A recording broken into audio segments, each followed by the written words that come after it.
Puna jonë si gazetar është e bazuar në denoncimet e qytetarëve, por kur denoncimet bëhen me qëllimet të caktuar për të goditur personat e tjerë me punën tonë, me emrin tonë, atëherë gjërat nuk janë më si përpara. Për një rast të tillë, do ju flasim sot. Dhe bëhet fjalë për një denoncim të ardhur nga një koleg, Albert Kastrati nga TV Prishtina. E po gjithçka ndodhi 8 muaj më parë, kur kolegu Albert Kastrati na solli një material për Florent Maliqin, shefi i kabinetit të kryetarit të Rama në Prishtinë. Në mënyrë të çuditshme, kërkonte që këto materiale ta merrnim ne si merit pune. E që në fakt qëllimi ishte tjetër, të na përdorte neve si marsh për të goditur njeriu më të afërt të kryetarit të Prishtinës. Na me punë për shifër, TV Prishtina s'është e jotja. Është e jamja? Në po të thonë se është e jamja për komisionin italiane për rosin e mua. Për kanë e ki qitë lajmin?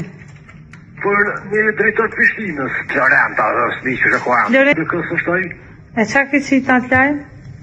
Pa i kam dhe lajmën e sa shpejtojnë si i marë. Do më thonë me rreziku për ty? Jo me rreziku për ty, të me rreziku, që ta një thonë që e kom shqitë, ja kom shqitë. Për parimin ty e ke ngutë, se ti se ke ngutë. Po. Florenta e duhen gatë, nësë pa me kalë për që si e më nësë. Ta që i thëmë puhen gjatë, e apë një tënë.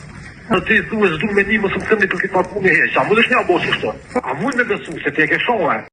Të marrë përgjegjësi publike për publikimin e disa materialeve të paverifikuara, duke krijuar përshtypje se portali ishte në pronësinë dhe në administrimin tim, vetëm se Kastratit s'jam bante të pranante se çfarë ka bërë. Qysh, edin i kitohet e? Jo, bra, sonë e më kopa, e pari në më kohë natë dhe sonë votu për përmarimi, për në rallë këtë votuë.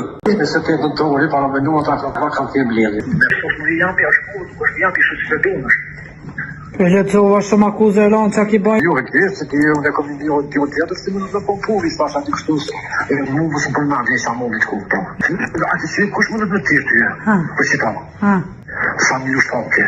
Sa me që a liu Samin me komunë? Samin e njasim në Sidjani. Të kësë me kësëndë, të me rasimin e kësojnë parigonës, me që ta kritika. Të më thë shka ka këtë djallin e dëkë, pra? Djallin e dëkë është, po Samin e ko të në kozën e Samin. Nësysh, jo qa folja.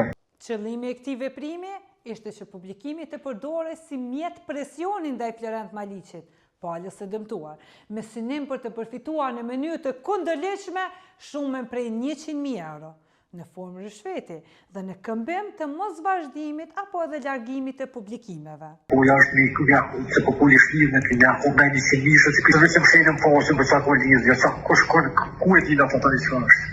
100.000 euro, pa punu veç me shpifje në Facebook.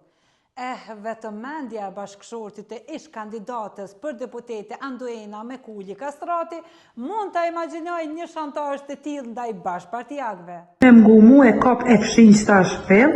Ska një bida më delë brete se i e vanat, të nuk e të po i të pashtë për parit një. Duhet nga bën kujdes me mgumu e fshin.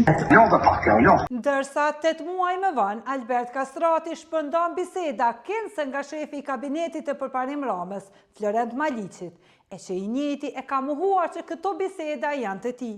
Ne do të jemi gjithmonë për krah denoncuesve dhe në ndihmë të qytetarëve që pasojnë padrejtësi nga institucionet, por asnjëherë askush nuk mund të na përdor për luftë politike brenda llojit. Politika duhet t'i mbajë duart larg nga gazetaria, e po ashtu edhe shërbëtorët e politikës brenda radhave të medias.